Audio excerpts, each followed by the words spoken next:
Hello दोस्तों, मैं हूं देवेंद्र कुमार और आज आप सभी लोगों को जी स्टडी क्लास में तहे दिल से स्वागत करता हूं। तो दोस्तों, आज हम क्लास 12 के इतिहास के इम्पोर्टेंट सब्जेक्टिव क्वेश्चन लेकर के आया हूं। अब जैसा कि आप सभी आदमी जानते हैं कि एग्जाम में 50% सब्जेक्टिव और 50% क्वेश्चन ऑब्जेक्टिव पूछे जाते हैं। तो यहाँ पे हम सब्जेक्टिव क्वेश्चन को एक एक करके जो इम्पोर्टेंट है VVI क्वेश्चन है, उन क्वेश्चनों को हम देखेंगे और बताएंगे कि ये सब्जेक्टिव क्वेश्चन को आप समझेंगे। तो शुरू करते हैं क्वेश्चन नंबर 1 से कि क्वेश्चन नंबर 1 है कि चैप्टर का नाम है ईट मन के तथा अस्थियां। हाँ, तो यहाँ पर हड़प्पा सभ्यता के पतन के प्रमुख कारणों का वर्णन करें। हड़प्पा सभ्यता, दोस्तों ये जो क्वेश्चन है बहुत ही इंपॉर्टेंट है। वो 10, 12, 18, 19 और 20 यानी कि 2010 में, 2012 में, 2019, 18, 2019 और 2020 लगातार ये क्वेश्चन कई सालों से रिपीट किया जा रहा है। तो ये बहुत ही इंपॉर्टेंट क्वेश्चन है, इसलिए आप सभी आदमी क्वेश्चनों को समझेंगे अच्छे से। तो यहाँ पर हम ये बताना चाहते हैं कि एक प्राचीन काल में जो लोग सब जो होते थे वो कहीं ना कहीं नदियों के किनारे बसते थे। इसी क्रम में सिंधु घाटी सभ्यता में प्राचीन काल की एक सभ्यता का प्रमाण मिला, यानी कि प्राचीन काल में सिंधु नदी के किनारे बहुतों से लोगों को बसाव मिला, जिसको हम सभ्यता बोलते हैं। और सिंधु नदी के किनारे आसपास जो लोगों के बसावट था उसको सिंधु घाटी सभ्यता के नाम से जाना जाता है। उसे सिंधु घाटी सभ्यता और हड़प्पा सभ्यता के भी नाम से जाना जाता है, क्योंकि सिंधु नदी के किनारे जिस नगर का पहली बार उत्खनन किया गया वो नगर था हड़प्पा, इसलिए उसे हड़प्पा सभ्यता भी के नाम से भी जाना जाता है। तो चलिए, हम क्वेश्चन ये है कि सिंधु घाटी जो नदी है, उस नदी के किनारे प्राचीन काल में जिन लोगों का बसावट हुआ, बसे कई वर्षों तक वहाँ पर रहे, जीवन यापन किए, लेकिन उसके बाद वो डायरेक्ट एकाएक विलुप्त हो गया। कैसे विलुप्त हो गया, कैसे सिंधु घाटी सभ्यता का पतन हो गया, ये क्वेश्चन है।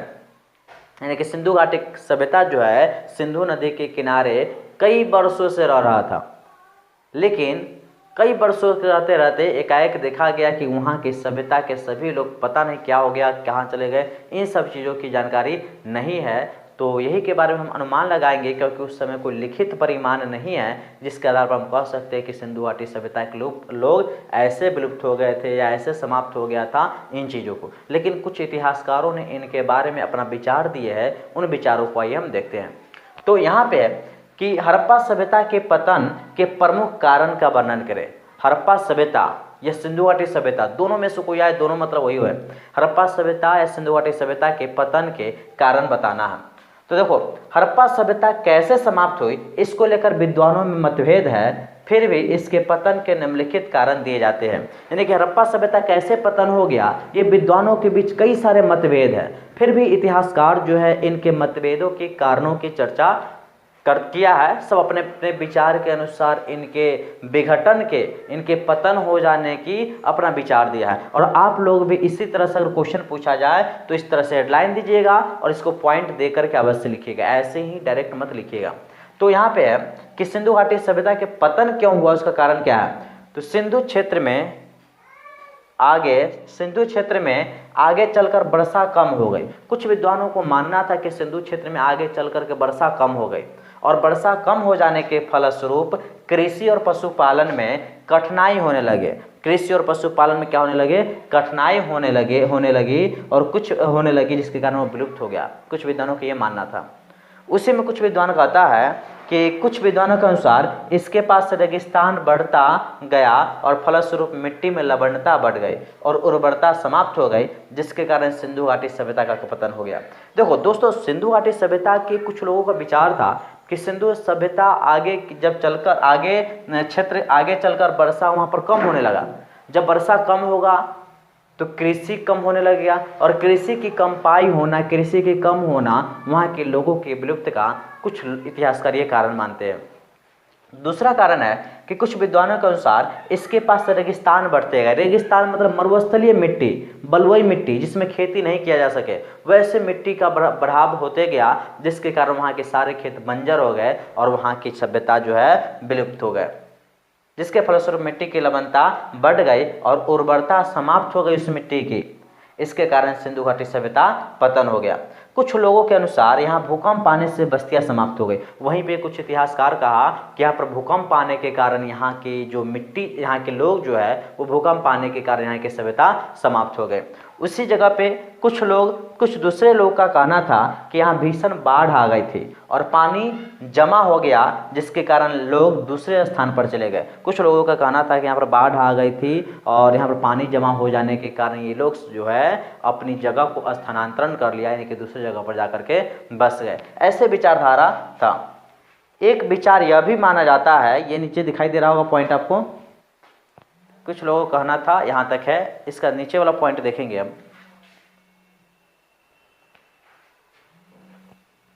यहाँ तक आप लोगों को क्लियर दिखाई दे रहा होगा। हाँ, तो कुछ कहना था कि भीषण बाढ़ आ गई थी, पानी जमा हो गया, जिसके कारण लोग दूसरे स्थान पर चले गए।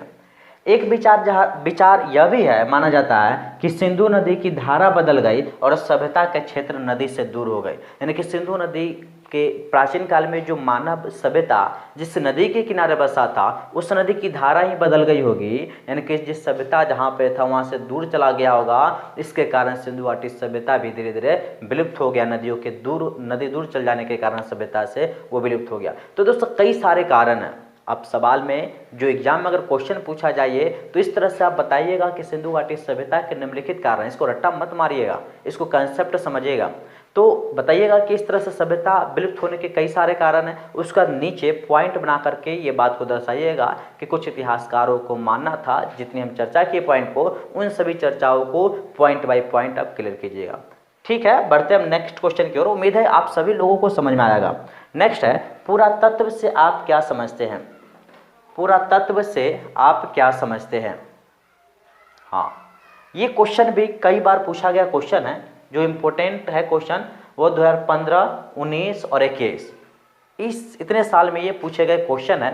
तो यहाँ पर पुरातत्व से आप क्या समझते हैं या उत्खनन से आप क्या समझते हैं? दोस्तों पुरातत्व किसको कहते हैं? तो प्राचीन काल के वैसे युग जिस युग में लोग पढ़ना लिखना नहीं जानते थे और न ही उस समय के कोई लिखित प्रमाण है, तो उस समय के इतिहास को जानने के लिए उस समय में लोगों के द्वारा उपयोग की गई प्राचीन काल की वस्तु को ही हम पुरातत्व कहते हैं। चाहे सिंपल सी भाषा में समझिए कि पुरातत्व कहते किसको है। तो प्राचीन काल में जब लोग जिस चीज़ों को अपने जीवन जीने के लिए जिस वस्तु को उपयोग करता था, उस वस्तु को हम पुरातत्व कहेंगे। और इतिहासकार जो है उस समय के वस्तुओं को लेकर के इतिहास को लिखता था वर्तमान से जोड़ करके, यानी कि वर्तमान से जोड़ करके प्राचीन काल की जो वस्तु मिलता था उन वस्तुओं के आधार पर इतिहास को लिखता था। तो एक क्वेश्चन है कि पुरातत्व से आप क्या समझते हैं, बहुत इंपॉर्टेंट क्वेश्चन है, या उत्खनन से आप क्या समझते हैं? तो ये देखते हैं कि पुरातत्व वह विज्ञान है जिसके माध्यम से पृथ्वी के गर्भ में छिपी हुई सामग्रियों की खुदाई कर अतीत के लोगों को भौतिक जीवन का ज्ञान प्राप्त करना। यानी कि पुरातत्व वह विज्ञान है जिसके माध्यम से पृथ्वी के गर्भ में छिपी हुई, यानी कि पृथ्वी के नीचे प्राचीन काल की सभ्यता के द्वारा पृथ्वी के नीचे जो सामान छिपा हुआ है, जो सामान था, उनके गर्भ में छिपी हुई सामग्रियों का खुदाई कर अतीत के लोगों को भौतिक जीवन को ज्ञान प्राप्त करना, ये पुरातत्व है। यानी कि किसी भी सभ्यता के इतिहास को जानने में पुरातत्व एक महत्वपूर्ण और विश्वसनीय स्रोत है। यानी कि किसी भी सभ्यता के इतिहास को जानना है तो उसमें पुरातत्व एक महत्वपूर्ण और विश्वसनीय स्रोत है। यानी कि हम अगर वैसे युग के इतिहास जानना चाहते हैं जिस युग में मानव जो है अपना जीवन जीता था और जीवन जीने के क्रम में कोई लिखित परिमाण नहीं था, पढ़ा लिखा नहीं था, लेकिन जिस वस्तु को उपयोग करता था उन वस्तु के आधार पर इतिहासकार जो इतिहास लिखा तो उसे पुरातत्व के आधार पर लिखा गया इतिहास कहेंगे। तो यही क्वेश्चन यही है कि पुरातत्व एक विश्वसनीय स्रोत है। हड़प्पा सभ्यता का ज्ञान पुरातत्व पर आधारित है। हड़प्पा सभ्यता के जो ज्ञान था ना वो पुरातत्व पे आधारित था, पुरातत्व पर आधारित था। पुरातत्व में मिली उपकरण, पुरातत्व में जो मिला हुआ उपकरण है यानी कि सामान या वस्तु है वो औजार, धातु है। औजार मतलब उनके द्वारा उपयोग किए जाने वाले औजार, धातु, पदार्थों, बर्तनों आदि के आधार पर लोगों की सामाजिक आर्थिक स्तर के बारे में पुरातत्व निष्कर्ष निकालते हैं। यानी कि प्राचीन काल में लोगों को द्वारा किए जाने वाले वस्तुओं के आधार पर उनकी सामाजिक स्थिति कैसी थी, उनकी आर्थिक स्थिति कैसी थी, उनकी राजनीतिक स्थिति कैसी थी, इन चीज़ों के बारे में ये इतिहासकार जानकारी प्राप्त करते हैं। यानी कि प्राचीन काल में लोगों के द्वारा उपयोग की जाने वाली वस्तु के माध्यम से उनको सामाजिक, आर्थिक, राजनीतिक ऐसे जीवनों के बारे में जानकारी प्राप्त की जाती है। उत्खनन से विभिन्न सभ्यताओं का प्राचीनता का पता लगता है। उत्खनन करने से वो सभ्यता कितनी प्राचीन है इसके बारे में ही पता लगता है। पुरातात्विक वस्तुएं जितनी गहराई पर प्राप्त होती है वो उतनी ही प्राचीन होती है। यानी पुरातात्विक यानी कि प्राचीन काल की कोई वस्तु जितनी गहराई तक पर मिलती है, जितनी गहराई पे, वो उतना ही ज़्यादा प्राचीन होती है। इस काल के निर्णय का अस्थिरीकरण का सिद्धांत कहते हैं। इस काल के निर्णय को अस्थिरीकरण, एक स्तर का दूसरे स्तर, तीसरे स्तर, इसके सिद्धांत के माध्यम को एक सिद्धांत कहा जाता है। उम्मीद है कि आपको पुरातत्व से आप क्या समझते हैं आप लोगों को समझ में आया होगा। नेक्स्ट क्वेश्चन की ओर बढ़ते हैं। इसका नेक्स्ट क्वेश्चन हम देखेंगे।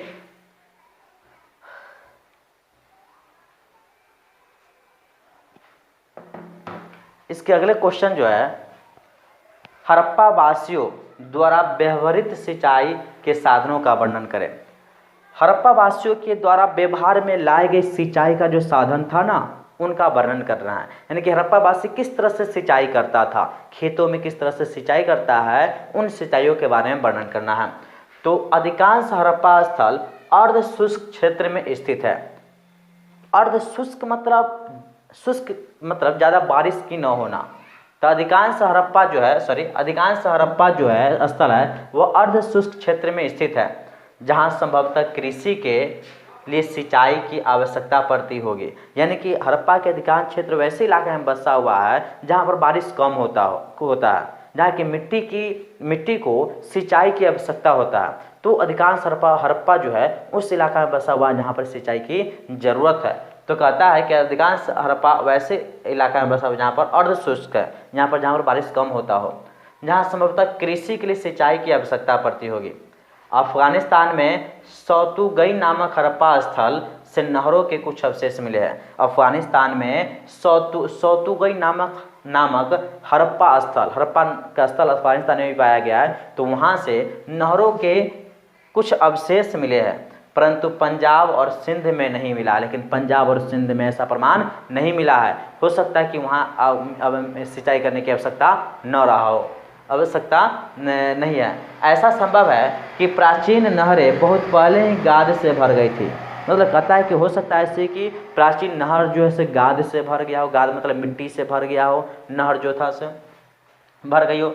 ऐसा भी हो सकता है कि कुओं से प्राप्त पानी का प्रयोग सिंचाई के लिए किया जाता हो, यानी कि कुआं से जो पानी निकालता हो और वो कुआं से पानी निकाल करके सिंचाई करता हो, ऐसा भी हो सकता है। इसके अतिरिक्त धौलावीरा जो गुजरात में पड़ता है, पॉइंट को भी ध्यान रखिएगा, धौलावीरा में मिले जलाशयों का प्रयोग संभवतः कृषि के लिए संचयन हेतु किया जाता है। यानी कि धौलावीरा में जो अवशेष जलाशय का जो अवशेष मिला है उससे भी सिंचाई करने के लिए किया जाता हो, ऐसा भी प्रतीत होता है। इसके बाद नेक्स्ट क्वेश्चन की ओर बढ़ते हैं। नेक्स्ट क्वेश्चन जो है CR37 क्या है, से आप क्या समझते हैं? तो हड़प्पा नगर CR37 से क्या समझते हैं? तो हड़प्पा नगर क्षेत्र के दक्षिण दिशा में सिंधु सभ्यता के काल का एक कब्रिस्तान मिला है। हाँ, देखो, तो हड़प्पा नगर क्षेत्र की दक्षिण दिशा में, हड़प्पा नगर क्षेत्र के दक्षिण दिशा में यानी कि नीचे की ओर दिशा में सिंधु सभ्यता के काल का, किस काल के? तो सिंधु सभ्यता के काल का एक कब्रिस्तान मिला है, जिसे समाधि R37 कहते हैं। क्या बोलते हैं इसको? जो फिर से देखिए, हड़प्पा नगर क्षेत्र के दक्षिण दिशा में सिंधु सभ्यता के काल यानी कि सिंधु सभ्यता के समय में एक क्या मिला है? कब्रिस्तान मिला है, जिससे हम समाधि R37 कहते हैं, समाधि R37 कहते हैं, नाम दिया गया है या कहते हैं। यहाँ पर प्रारंभ में माघी स्वरूप वत्स और उसके बाद 1946 में हीलर ने उत्खनन कराया था। यानी कि वहाँ पर माघी स्वरूप वत्स या बाद में हीलर महोदय जो है वहाँ पे क्या किया? उत्खनन करवाया था। कहाँ पे? तो जिस जगह पर समाधि मिला है हड़प्पा सभ्यता के दक्षिण में, वहाँ पे। नेक्स्ट क्वेश्चन है इतिवृत्ति क्या है। ये भी क्वेश्चन एग्जाम में 2018 में एक बार पूछा गया है क्वेश्चन, इतिवृत्ति क्या है। तो दोस्तों इतिवृत्ति घटनाओं का अनवरत, इतिवृत्ति जो है वह कोई भी घटनाओं को अनवरत कलाकर्मिक विवरण है। इतिवृत्ति मुगल राज्य के संख्याओं के बारे में तथ्यात्मक सूचनाओं का खजाना था, जिन्हें दरबार से घनिष्ठ रूप से, इसके बाद नेक्स्ट पेज पे है, हम यहाँ पढ़ते हैं कि इतिवृत्ति घटनाओं का क्या अनवरत कलाकर्मिक विवरण है। कोई भी घटना घटती है तो उसको एक बाई एक लिखा गया है, कलाकर्मिक है, यानी कि कोई भी घटनाओं को एक के बाद दूसरा घटना, दूसरा तीसरा घटना, ऐसी घटनाओं का एक लिखा हुआ काल कर्मिक है इतिहास। इतिवृत्ति मुगल राज्य के संख्याओं के बारे में तथ्यात्मक सूचनाओं का खजाना है। तथ्यात्मक, तथ्य के आधार पर दिया गया एक सूचना है इतिवृत्ति। यानी इतिवृत्ति एक पुस्तक है, जिसके पुस्तक कह सकते हैं कोई चीज़ जिसमें एक एक करके क्रम बाई क्रम हर बातों को लिखा गया है, वो भी तथ्य के साथ, प्रमाण के साथ लिखा गया, जिन्हें दरबार में घनिष्ठ रूप से नेक्स्ट, सॉरी एक मिनट, कौन सा फोटो आ गया,